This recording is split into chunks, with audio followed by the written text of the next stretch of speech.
Hello and welcome. This is Cheryl. Thank you so much for joining me today. In this video, I'm sharing a recipe book DIY using the Baked with Love collection from Spellbinders. This is a collection that recently came out, and I did a video where I created cards with this. I'll link to it at the end of this video. But in that video, I mentioned I thought it would be really fun to create a recipe book with it. So in this video, I'm creating that recipe book and sharing just a different way to use it and to share your favorite family recipes. So I have all of my pieces cut out and ready to go. For the title on the front of the book, I'm using the Be Bold uppercase alphabet as well as the Be Bold lowercase alphabet. And I'm putting a title on the front that says Family Favorites. And then I'm also using the Take Note press plate set, specifically this lined plate, to create the recipe cards for the inside of the recipe book. So I'm lining this up on my BetterPress system. I want to do these pieces both sides. So I want to have lines on both the front as well as the back.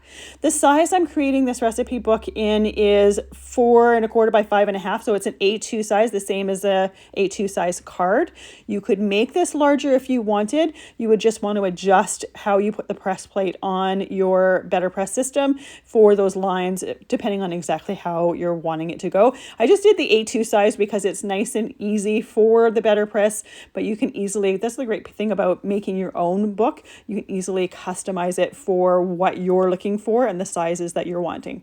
Now I have some rings that I'm going to put this recipe book on so you can easily expand upon it. The rings that I have are the rings from Spellbinders. They're a little bit larger than we need for this size of recipe book, but I wanted to have large rings. So again, that you could expand upon it, add extra cards to it if you wanted to. I have 8 4 1/4 by 5 1/2 inch cards for the recipe cards on the inside of my book. These are just cut out of white cardstock, and I'm doing these lines on both sides with Spun Sugar Distress ink. I'm doing all of the sheets for the inside of it. I'm not doing all of them on video because it's a lot of repetition, but I'm going to do them all at the same time so that those lines are all in exactly the same spot for all of the cards. So I ink up my plate, put the clear plate onto the base, run it through my die cutting machine, and then I take that paper out, flip it right over, and repeat the exact same process until we have all of our cards done. And the great thing is with this, I'm doing 8 sheets on the inside here. You can expand that to however many recipes you have to share.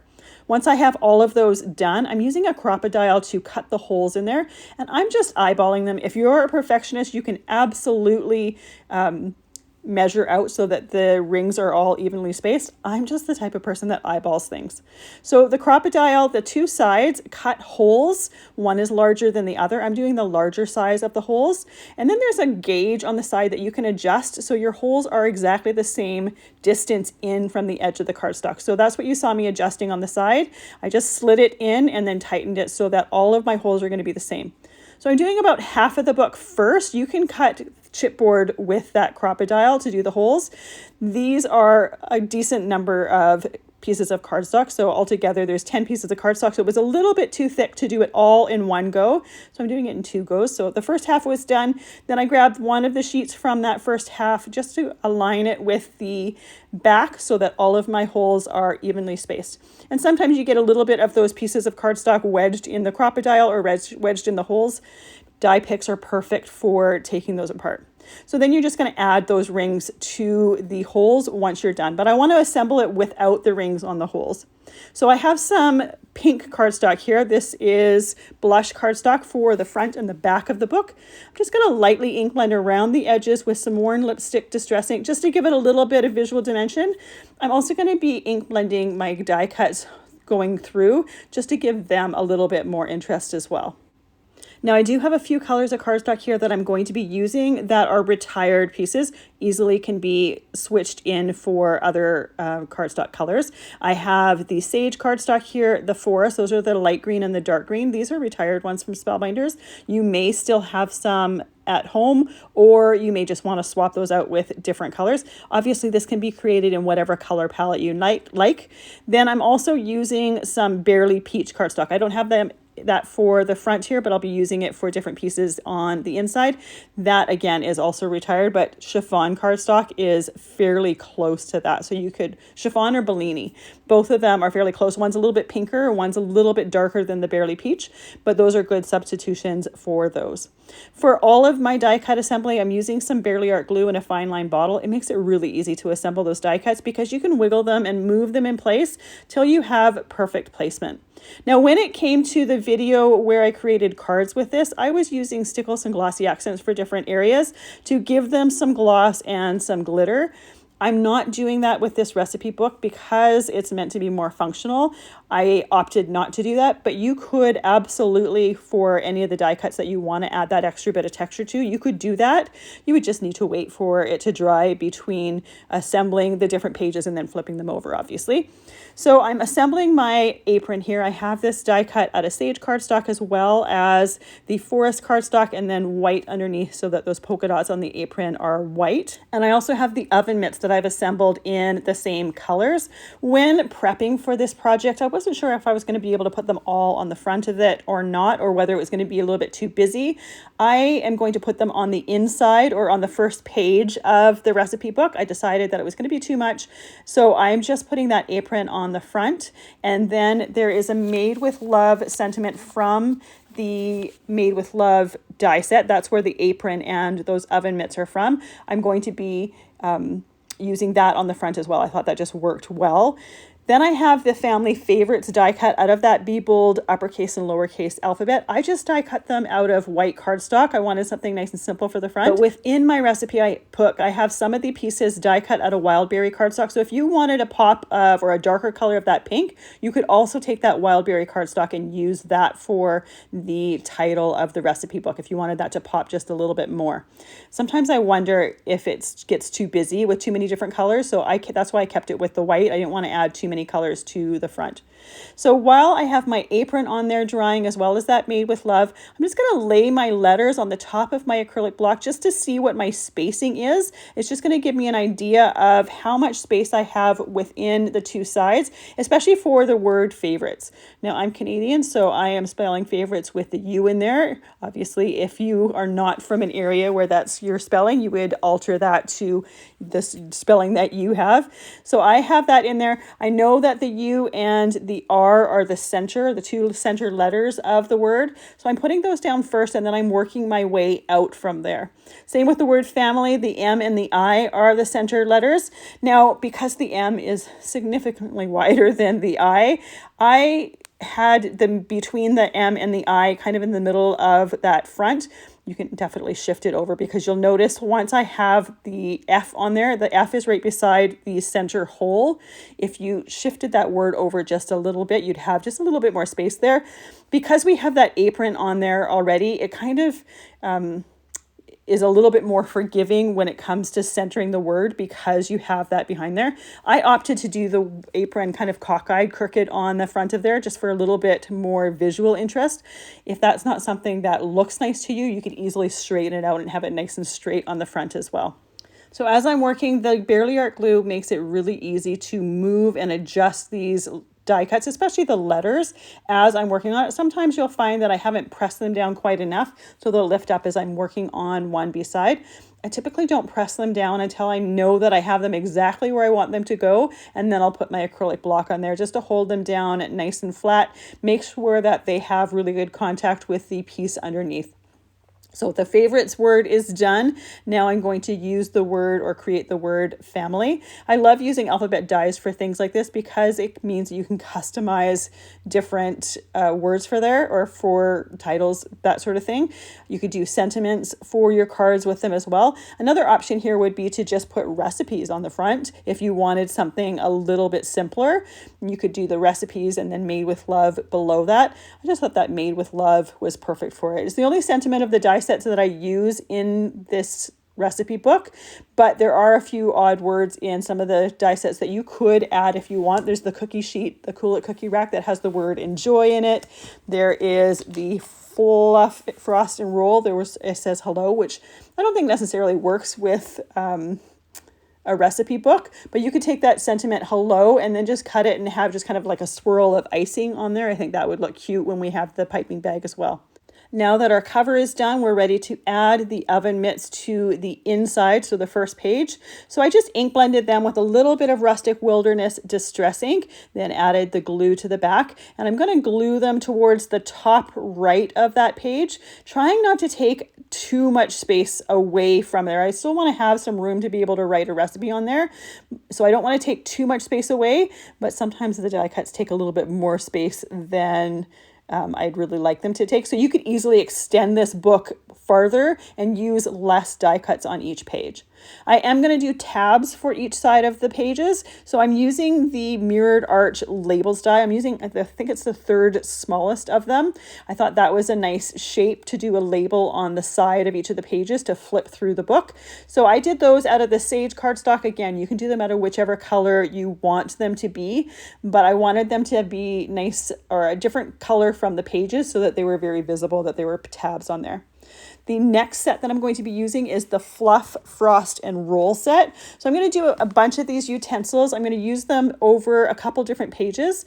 The cupcake that I have here is from that Made with Love set, the same set that I used for the first one, and the cookies die cuts there are also from the Made with Love set. So I thought they would work well with some of these utensils. So there's even more things in some of these die sets that you can use in here that I didn't actually use. I used a lot of it, but you can really customize it. There's even some florals in here that I think would be really pretty within this recipe book as well. So as I'm gluing these together, I'm putting them underneath that acrylic block just to hold everything in place. And again, it keeps my hand free so that I have my hands to glue different die cuts together while others are drying. This light color here, this is that Barely Peach cardstock. Kind of almost looks a little bit like cream cardstock that has a bit of a peach tone to it, but I thought it worked better or worked well with the cookies with the baking, as well as a few of the accessories like the wooden spoon and the piping bag. So once I have these together, I'm going to start assembling the next couple pages. I'm not going to use these in just 2 pages. I'm going to split or extend them just a little bit, but I'm going to do a little bit of ink blending first. So on my cookies and my piping bag, I'm going to use a little bit of Vintage Photo Distress ink. I just want those cookies to look like they're baked and have a little bit of a golden or a brown baked tone to them. Anywhere we have that Barely Peach cardstock, that's where I'm using that Vintage Photo on. Anywhere we have the Sage cardstock is where I'm going to be ink blending with some of that Rustic Wilderness. And the ink blending is something that you can omit if you want, but I really do think it takes these die cuts to the next level. And I don't think it takes really that long to add that little bit of ink blending as well. On that cupcake, I just put a little bit of that Worn Lipstick Distress ink on there. So for this set of pages, I'm just using the utensils plus that little cupcake. I'm again trying to make it so that we have a lot of space to be writing our recipe here. But also, if you want to have your book have more pages, you could take this and just put the cluster of die cuts that are, say, on one side of the page, just have it on that double page spread, and then take the other cluster and put it on the next page. So then you would have double the amount of pages that I have in my book. I wanted to use as many of the die cuts as possible because I thought they worked really well for this theme, and they're just so adorable. So I thought it would just be a great way to fill in the area because I didn't want to write down my recipes on here yet. I don't know exactly which ones I'm going to add to this, but I wanted to give enough space there for those, but also have them nicely decorated with those die cuts. So for the next set of pages, and you can see as I'm working, I'm putting those tabs on the pages first, and then I'm going in and adding the die cuts. And that's because I don't want those tabs to go on top of the die cuts. I want them to be just something that you use on the side of the page. They're not really a focal point to it. You could even, if you wanted, you could just do them in white cardstock. If you wanted them to blend or fade out a little bit more, you could just use the same cardstock as the background of the recipe book. Now I'm not paying attention, or I'm not measuring exactly where those tabs go, just like the front of the book when I did the holes. If you are a perfectionist and you want those tabs to be perfectly even spaced, or you want them to all line up together, definitely I would go and measure them, do the tabs all first, and then decorate your book afterwards. Again, I just do it, I eyeball things.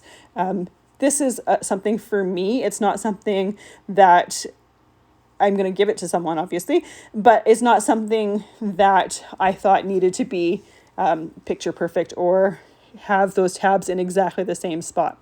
So once I have the tabs on this layer, this next layer I'm using the Magic Mixer set. So I have the bowl with the batter as well as hand mixer. Now any of the silver pieces that you see are die cut out of the Silver Treasure cardstock pack, just in the matte finish, especially for things that would normally be metallic.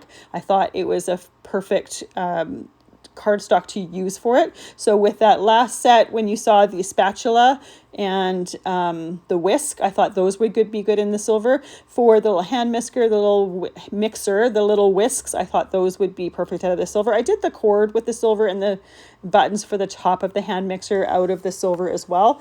But I always love adding a little bit of metallic if you want to have that extra little bit of texture. It's it just adds to it.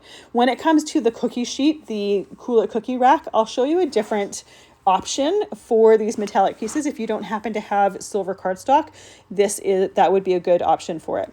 So as I'm layering these together, you can see I put too much glue on my bowl there. I forgot that I wasn't actually gluing it down to something. I only needed the glue on the top.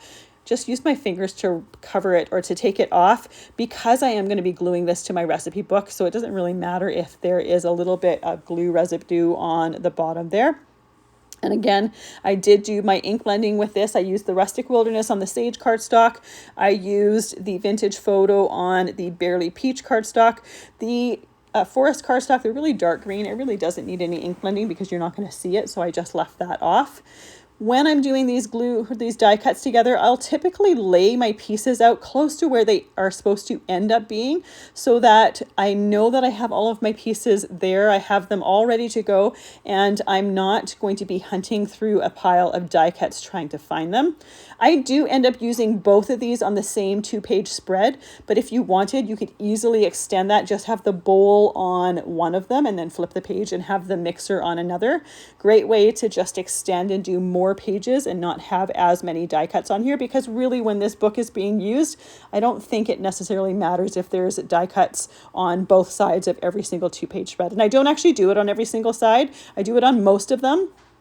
There are a couple that, or at least one, that I decided not to do die cuts on. So you can easily extend them, and you can even duplicate some of these die cuts. If you want to create a book and you have a lot of recipes to share, you can easily double, triple, quadruple the amount of pages you have and duplicate or triplicate the die cuts they're using. Just have them spread a few pages apart. Because they're all baking and cooking themed, they're all going to work out.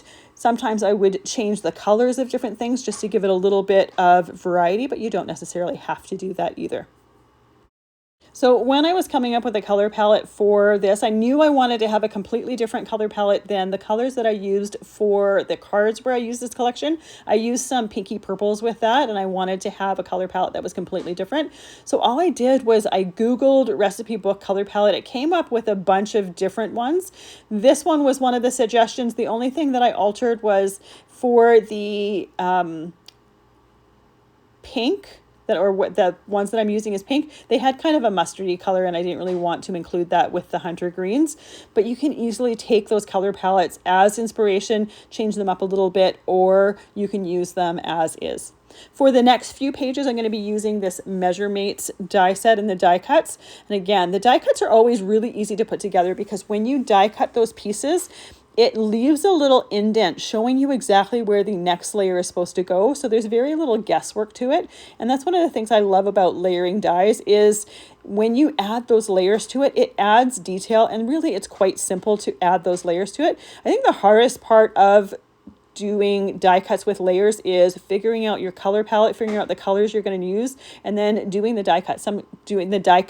Some of the times it takes a little while to do that die cutting, but I think it's so worth it, because once you have those die cuts done, once you use those for the little details, it really finishes things off. Having those layers, having them in different colors, and then ink blending them for a little bit of extra dimension really finishes them off.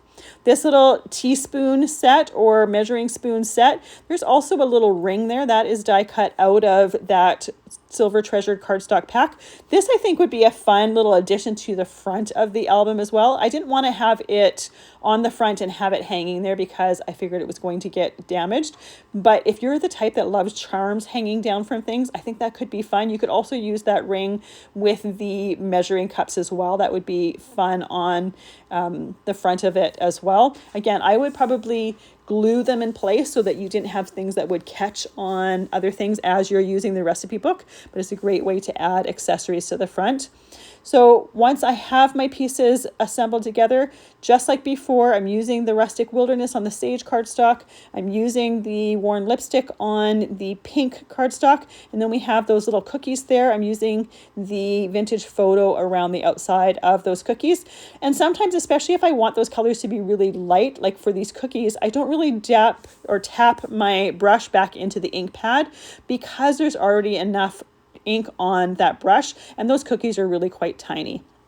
So this set here, I'm actually going to extend it between 3 of the double pages because there's so many different pieces in this. We don't need them all on 1 or 2 of the different pages. So I'm using the cookie jar first. I'm going to add a few of these cookies around it. You could also have, so that lid is popped to the side, so it looks like the cookie jar is overflowing, and have some of the cookies underneath there. I opted to do a couple right down by the base of the cookie jar and then a couple on the opposite side so that we have some on both sides, but again, we don't fill up too much of the space. So another double page set done. And if you wanted, what you could do is die cut and assemble all of these die cuts so they're already ready to go. So when you're doing each of those pages, you already have those die cuts ready to go and you don't have to stop to assemble them while you're in the middle of your project. For a video, it just makes more sense to have them or to assemble them as I'm doing this and create the book as I'm going. So for this double set of pages, I'm using the kitchen scale on one side, and then we have the glass measuring cup. I'll use that kind of just right in front of that kitchen scale. This is the one where I chose not to do something on the opposite side. I chose to keep the other side plain, but you could even take that glass measuring cup and put it on the other side if you wanted, or swap the two of them back and forth. Again, just the great thing about these is there's so much selection that you can pick and choose exactly which pieces you want on there and how full you want them to be or how open you want them to be. And that's, for me, really going to depend on how many steps there are to a recipe. If it's really simple and doesn't have a lot of ingredients or steps, obviously you can fill a little bit more of that area with those die cuts. If you have a recipe that has a lot of ingredients and a lot of steps, you want to keep a little bit more open space. So for this double page spread, we have those measuring spoons spread out along the top right, and then on the bottom left, I'm just stacking the measuring cups on there. So we have a lot of space on this one. I just love those two pinks together. I think they complement the greens really nicely. For the next one here, once again, I'm going to put on the tab first. Next, we're going to work with the Cool It Cookie Rack die set. So this one has a cookie sheet on it with a grid rack that you can put on top of it, as well as a lot of different pieces that you can create to create some cookies. So for the pieces for my cookie rack, I just cut them out of white cardstock, and I'm going to use a silver ink pad in order to color them. But before we go to do that, I'm going to assemble my cookie pieces.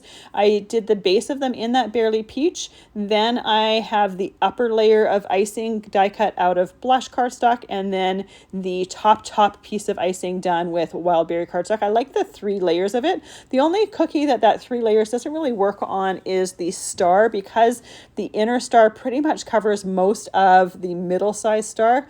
I still put it on there anyways. You still see a little bit of that blush cardstock, but you don't see as much as the other cookies. Now this is one of those ones where on the cards I added some stickles to the top of them for a little bit of extra texture as well as sparkle. I don't do it with this one. I just keep them really, really plain, but I do use that Vintage Photo Distress ink around the outside edges just to make them look like baked cookies that have kind of a golden crust to them. I'm going to do extra cookies off camera just so that I have a lot to work with. So these are the 3 layers for that cookie rack. I'm just putting them on my sticky mat, and I'm using my silver pad just to rub across the surface. So this isn't going to make it silver all the way across. It's going to make it silver for most of the areas, but there's some areas where we get like just kind of a light gray. It doesn't have that metallic finish to it, so it almost looks like a cookie sheet that has been used, if you will. that's been used to bake a few cookies, but I like the different texture you get from rubbing that pad on there. It's just a little bit different from cardstock. It's also a lot more inexpensive because we're just using plain cardstock and we're just rubbing ink on it, but it has a little bit more visual interest in my opinion than just using that metallic cardstock for everything. You definitely could use metallic cardstock if you wanted to, but there's always a few different ways to get the same look. So I'm going to layer the pieces for my cookie sheet together and let those dry before I add some cookies to it. Now this cookie sheet is about the size of a half of an A2 card. So it's really quite big. So what I'm going to do is I'm going to glue some cookies on this cookie sheet, let them dry. Then I'm going to add them to the corner of my double page spread, but just do it a little bit crooked so that it's going off the sheet so that we don't completely cover half of one of the sides of our recipe book. And then I'm going to, once it's dry, I'm going to cut that piece off and I'm going to reuse that piece on the back of the recipe book so that it doesn't go to waste. But that way we get two different pages out of that recipe book. On the opposite side of where I'm going to put that cookie sheet, I'm going to put just a couple of cookies in the corner. I think these cookies are absolutely adorable and I love that there's 4 different shapes of them. You can also use the dies to create cookie colors with silver cardstock or white cardstock that you color silver if you want. So once I have those pieces on there, I let those dry for a few moments. Then I use my shears just to cut that extra piece off there. Now you can see I have more off of the side than I have on. That's because this is one of the recipe card pieces. For the other piece, I'm going to use it on the back of the book. So it's not going to really be covering an area that we would want to write recipes on. So it's going to just decorate the back of the book. And again, you can easily use some of or do more die cuts, say with the utensils, or use one of the Enjoy sentiment that's in the Cool It cookie rack. I think that could be really cute on that back of the book as well. I have a couple cookies left, so I'm just going to add them to the corner of our last recipe page piece. Now, because we have those rings in the to bind it, this is going to be super easy for assembling. It's also going to be super easy that if you decide to expand on it, you can easily make more pieces with it. And you can easily expand on that. Now I'm keeping the outside of this really, really simple. If you're the type that loves frilly or loves extra little bits, you could take ribbon that coordinates with this and just put some ribbon knots or ribbon bows on those rings as well. That's not really a thing that people do now as much, but I know there used to be a trend a while ago where you would make books and you would have these ribbons and all these ribbons and lace and stuff like that hanging off of it. So that's another great way to decorate the outside. Also, if you like charms or you have baking charms, you can put those on the sides of those rings as well. Another great way to decorate the outside of it, or you could use some of them on the inside. So here is the finished recipe book. The pages flip nice and easily. You can see now how big those rings are. So we can easily add many extra pages to this if we want. It really just depends on how many recipes you have to share or you're wanting to share. This would also be a fun one as, say, a wedding or a shower gift if family members wanted to share their recipes with a bride-to-be or just different things like that. This was just such a fun one to create with, and I just love that there's a collection that makes it really easy to do that. You'll find all the pieces that I've used listed and linked in the description below, and if this is the type of tutorial that you love, definitely hit subscribe to join me more often and see more like this. Thank you so much for spending your time with me. I really appreciate all the time that you do spend with me. I hope you have a fantastic day.